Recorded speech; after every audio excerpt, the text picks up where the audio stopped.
Pregnant सास।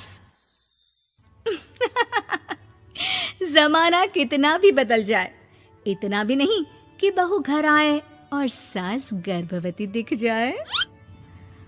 देखो मीरा, माँ का पूरा ख्याल रखना है, उनसे अब काम नहीं होता है। क्यों, क्या हो गया है? तुम्हारी माँ तो हट्टी कट्टी दिख रही है, पूरी शादी में घोड़ी की तरह नाची है, अब क्यों काम नहीं होता उनसे?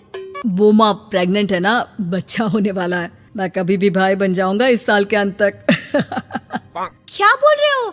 वो सर पर हाथ रखकर बैठ जाती है। यार पहले क्यों नहीं बताया? कैसा मजाक है ये? झूठ बोल रहे हो ना? हाँ, झूठ बोल रहे हो ना? तभी ससुर की आवाज आती है। बहू, पानी गरम कर दे, तेरी सास को दवाई देनी है।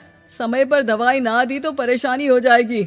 और हाँ, जरा काजू पीस कर दूध में मिलाकर ले आना। तेरी सास खुद से तो अपनी संभाल करेगी नहीं। हे भगवान, ये मैं क्या सुन रही हूँ? ये ससुर जी को क्या हो गया है? मैं क्या सोच कर आई थी? हाय रे, मैं तो किसी को मुंह भी नहीं दिखा पाऊंगी।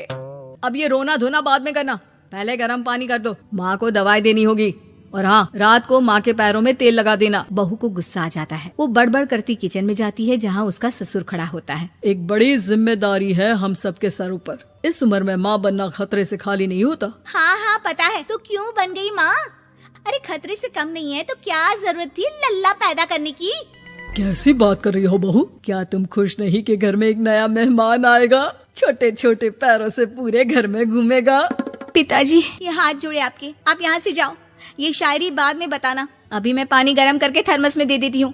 सारा दिन पिलाते रहो गरम पानी। और हाँ, ये बच्ची की बात बार बार मुझसे कोई नहीं करेगा। बहू का पारा अब चढ़ा ही रहता था। वो काम तो सारा करती, लेकिन किलस किलस कर। मीरा सारे काम से फुर्सत पाकर बैठी होती है कि माँ का फोन आ जाता है। बेटा, बहुत बड़ी जिम्मेदारी है तेरे सर पर, अच्छे से निभाना। ससुराल में हर किसी को खुश रखना वैसे तो मुश्किल है, लेकिन भगवान ही हिम्मत देता है बहू को हर कुछ सहकर सबको खुश रखने की। क्या बड़बड़ किए जा रही हो माँ? जानती भी हो कि यहाँ क्या चल रहा है? मेरी सास, अरे तेरी सास तो देवी है देवी। कितने खुश हो रहे थे सारे तेरी सूरत देख देख कर। पता नहीं जैसे बहू नहीं कोई मन मांगी मुराद मिल गई हो उन लोगों को। अरे बात तो पूरी सुनो। मन मांगी बुरा तो पूरी हुई है। अरे मेरी सास को बच्चा होने वाला है, प्रेग्नेंट है वो। क्या बकवास कर रही है मीरा? ये बात किसी को कहना मत। मुझे तो बता दिया, लेकिन अब अपनी जबान सिल ले। कहाँ है तेरी सास? बात तो करा मेरी। पूछू जरा, पोता पोती खिलाने की उम्र में खुद का बच्चा खिलाने का शौक कहाँ से आ गया? और आया भी तो बताना तो चाहिए था। अब क्या नाक कटाने के लिए हम लोगों से रिश्ता जोड़ा है? रुक, तेरे पापा से बात करती हूँ। मीरा फोन रखकर लेट जाती है। वो एक सपना देखती है कि उसकी गोद में एक बच्चा खेल रहा है। भाभी की गोद में कितना खुश दिख रहा है ना, लग ही नहीं रहा कि भाभी है। मैं तेरे लिए क्या लाया हूँ, सोने की बालियाँ। तेरी शादी में तो मैं बुढ़ा हो जाऊंगा ना। अरे कैसी बात कर रहा है बेटा, इसकी जिम्मेदारी तो तू ही लेगा। हम लोगों का तो कोई भरोसा नहीं, कब ऊपर वाला उठा ले। बहू को सास को देख देख कर गुस्सा आ रहा था। तभी वहाँ पड़ोसन आ जाती है। अरे बहू, तुझसे तो पूछने से भी डर लगता है कि कब खुशखबरी सुना रही है। अब तो अपनी 1 महीने की ननद की ही जिम्मेदारी संभाल ले, बहुत है। अपने जेवर भी रख देना और पैसे भी जमा करना शुरू कर दे। वो बात आगे बढ़ाती उससे पहले ही बहू जोर से चिल्लाकर उठ जाती है। नहीं नहीं नहीं नहीं, मैं अपने जेवर किसी को नहीं दूंगी। अरे कौन ले रहा है तुम्हारे जेवर? तुम औरतें भी ना सपने में भी जेवर ही संभालती रहती हो। मैंने जो सपना देखा है ना, सुनोगे तो होश उड़ जाएंगे। अच्छा, तुम अपना सपना बाद में बताना, पहले मेरा सुनो। कल मैंने इतना अच्छा सपना देखा कि अगर वो पूरा हो जाता है ना तो मैं तुम्हारे लिए रानी हार बनवा दूंगा। बहू अब सारे गम भूलकर पति का सपना सुनने में लग जाती है। अरे क्या सपना था बताइए ना, बोलिए भी तो, क्या सपना है? मैं पूरा कर दूंगी अगर बात रानी हार की है तो। बोलिए बोलिए। मैंने रात को सपना देखा कि माँ को बेटी हुई है और मुझे बहन।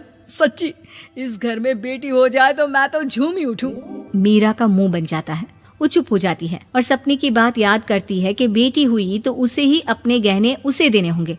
फिर तो रानी हार की जरूरत पड़ेगी ही। भाई लड़की बड़ी होगी, उसकी शादी होगी तो जेवर तो चढ़ाने ही होंगे ना, कहाँ से आएंगे वो? कितने समझदार हो तुम मीरा। मैंने भी यही सोचकर तुम्हारे लिए रानी हार लेने का सोचा था। अरे फूटी किस्मत मेरी जो ऐसा परिवार मिला।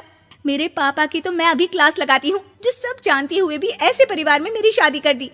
बहू पिता को फोन लगाने ही वाली होती है कि ससुर की फिर से आवाज आती है। बहू गरम पानी ले आ जल्दी, थर्मस में खत्म हो गया है। बाद में खबर लेती हूँ मैं पापा की, पहले सास को गर्म पानी दिया हूँ। बहू अभी किचन में काम कर ही रही थी कि मीरा के मम्मी पापा आ जाते हैं। वो हाथ में ढेर सारे फल लेकर आते हैं। मीरा के पिता मीरा के ससुर से कहते हैं, लीजिए भाई साहब, ये फल रखिए, बहन जी को खिला दीजिएगा। वैसे कैसी है उनकी तबीयत?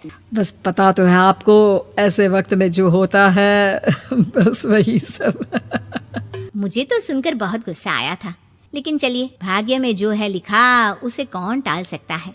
डॉक्टर को दिखाए? हाँ, बस डॉक्टर आने ही वाला है। अच्छा हुआ आप लोग भी आ गए। उतने में एक सुंदर सी लेडी डॉक्टर आती है।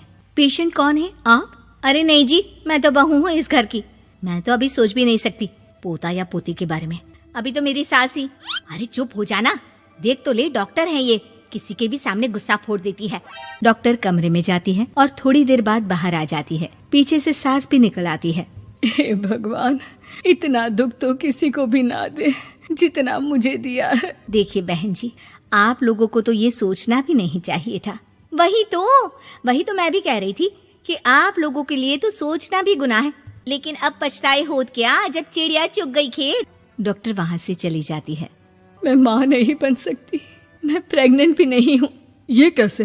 तुम तो बोल रही थी कि अरे वो गैस का दर्द था और पेट भी गैस से फूल रहा था।